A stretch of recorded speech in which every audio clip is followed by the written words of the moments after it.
Welcome to our show In Conversation. Today we have with us Captain Pappu Shastri. He is the Chief Commercial Officer of ABL Group. Ladies and gentlemen, he is considered an expert on several commercial, technical, and management aspects of dry cargo shipping. Today, our special focus will be on transshipment business. Welcome to our show, sir. Thank you for having me. Good afternoon. Sir, today we are going to talk about the transshipment business, and your organization has been handling a lot of cargo on that. So I will start by asking you, what is the role of the transshipment in the dry bulk markets? But before that, I would like to tell you that our audience consists of right from the management students to the CEO of several shipping companies. So that's the reason sometimes I may ask you very basic questions so that everybody is looked after. Sure. That's fine. So, on the transshipment basis, first of all, India used to be one of the largest places for transshipment when iron ore export was going on, but that has stopped a few years ago. And so most of the transshipment now happens in Indonesia. And so ABL, Asian Bulk Logistics in Indonesia, is one of the largest players in this space. Transshipment per se is the temporary or permanent gap bridging between infrastructure and mining. So what happens is mines are scattered all over the place, and the port infrastructure does not catch up with the mining. Sometimes the infrastructure is able to catch up, but there is not enough depth, and there is a need for larger quantities to be either stored or exported out of smaller mines for a shorter period. So such kind of requirement is taken care of by the transshipment. When we say transshipment, it means both barging and floating cranes. So a smaller ship or a barge goes alongside to a port or a jetty, and the mining mines, say for example in India or in Kalimantan in Indonesia, the coal mines are scattered all over the island, and they all come to the nearby barge jetty, and the barges are loading this coal and then coming out to the anchorage, and a transhipper with a conveyor belt or a floating crane with just a conventional floating crane, a crane on a barge, is what is loading it onto Panamax or Capesize. So it is helpful where gearless vessels are used for larger commodity shipments, and it is mostly helpful only for dry bulk. So it is coal, iron ore,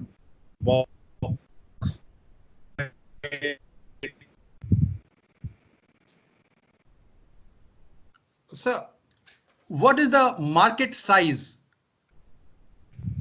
See, it's a very fragmented market, right? So it's not. Also, most of the transshipment players are very closed, and they don't want to reveal too much about their own numbers and markets. But what I can tell you is barging. We have to consider barging and transshipment as separate things. Indonesia is the largest barging market. So to give you an idea, number 2 in the world for barging is USA. And USA has got approximately about 2,000 barges. Indonesia has got about 4,000. Or I think, again, this number keeps increasing, and there is a lot of demand and supply in Indonesia for various commodities. So domestic business for barging in Indonesia is a huge market, and we have about 4,000 tugs and barges. Most of them are tugs and barges. They're not self-propelled. So worldwide, I can tell you, in our estimates, it's about 300 million tons. Is there any index in this market, sir? No. Or any market pricing? No, there is no index or market pricing. It depends a lot on the size of barges that can load, and on the distance they have to travel to anchorage or to one location where the floating crane is operating, or there is also the floating crane market is also quite different. in different parts of within Indonesia also we see with different islands have different pricing, and also it depends a lot on the commodity price. So I would say, of course, there is no index. Also, the projects are either temporary or sometimes very long term. So, if you have a market in a particular area in, say, south of Kalimantan, then all market in that area will try to price equally, and all the markets around east of Kalimantan will try to price equally. It'll work better when there is more volume. The price goes down, but it doesn't go down if either availability is the problem or the volume is not too much. So what are the opportunities in this business, sir? In the near term, in the long term, let's say if there are business owners who are interested in this business from investment point of view. So what are the opportunities? The investment point of view, I think a lot of people consider transshipment as something which they convert a Panamax into a storage transshipper. In India, there used to be a lot of these, and there used to be Cape-size ships which are converted into a storage plus a cargo handling ship, and they used to be too complicated. But it need not be so complicated. It can be very simple also. And in Indonesia, the good thing is the market of barging is very mature. So most of the barges are standard size, and the tugs are standard size. So you basically have just on the basis of length, people talk in Indonesia 270 feet, 300 feet, 330 feet, and they know what will be the approximate carrying capacity of such a transhipper, such a barge. Transhippers are again depending on the capacity and the volume. But as investment opportunities, I see a good amount of opportunity in places where barging or the river transport is something that can be coming up. In India, you have huge amount of potential in the river transportation and carrying cargo from within the river to outside, and then consolidating it on a storage vessel, and then loading it onto a Cape-size or a Panamax. You do have this kind of operation not just for coal in Indonesia. You have it for iron ore in some countries. You have it for bauxite in some countries. You even have it for grain in South America. So I would say opportunities wise, it is much better than it's not very high capex compared to buying a ship and converting it. That is not necessary. You could just invest only in barges or only if you have a mining company that is giving you a contract. Normally the contract is very long and the volumes are guaranteed. Then the opportunity is much better. It is lesser risk, I would say, than offshore, where equipment are very expensive and the contracts are very short. Here, operation cost can be controlled because it's all within the same port, and sometimes it is long river passages, but sometimes it just is a very short, say 10 to 20 miles passage from jetty to the anchorage.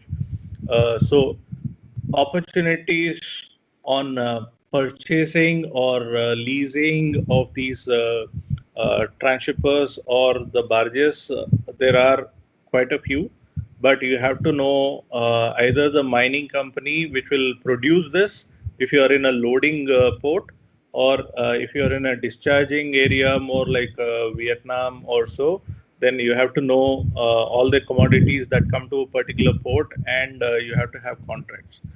Cargo is king. If you have cargo, then it is not a huge investment for somebody who needs a flawless supply chain.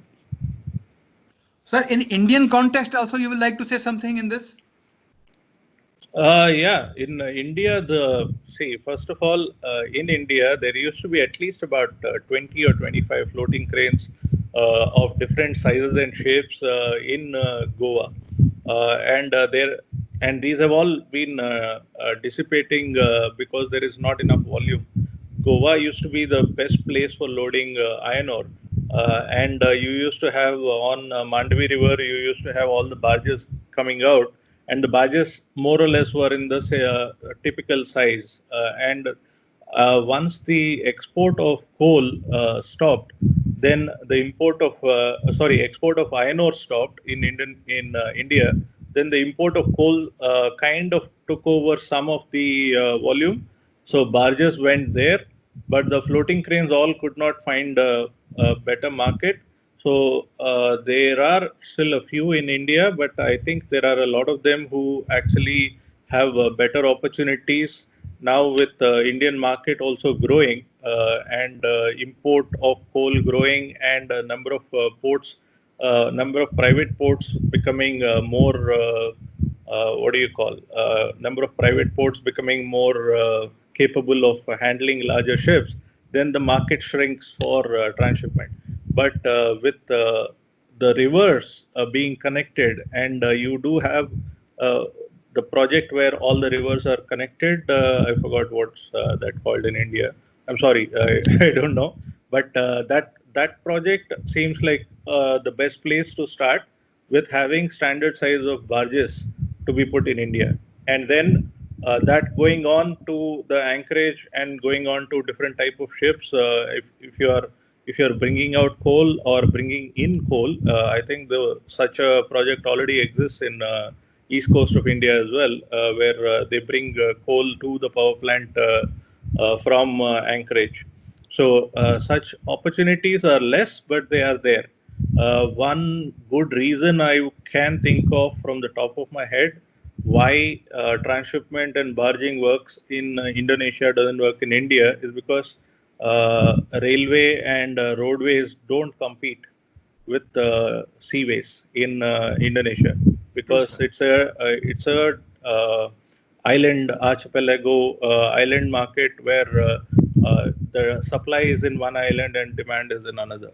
In India, any barging which will come up will have to compete with the local roadways and railways, which probably is not able to take up more volume. So unless the volume increases, the competition will not go to new shipping lanes. So one quick question and the last question. You are the market leader. Asian Bulk Logistics is one of the market leaders in transshipment and the barging business. What are the future plans? If you can disclose with. Future plans are to grow in the market that we are in.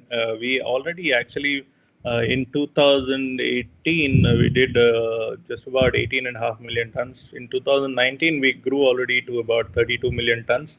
That 32 million was only the floating crane, handling by floating cranes and transhippers. We do own 4 transhippers, but we operate about 10 also in. So we end up with assets from others, and so we are able to be more economical and more strategic in our expansion, not just in Indonesia, but also in Australia, Vietnam, Africa, all new markets.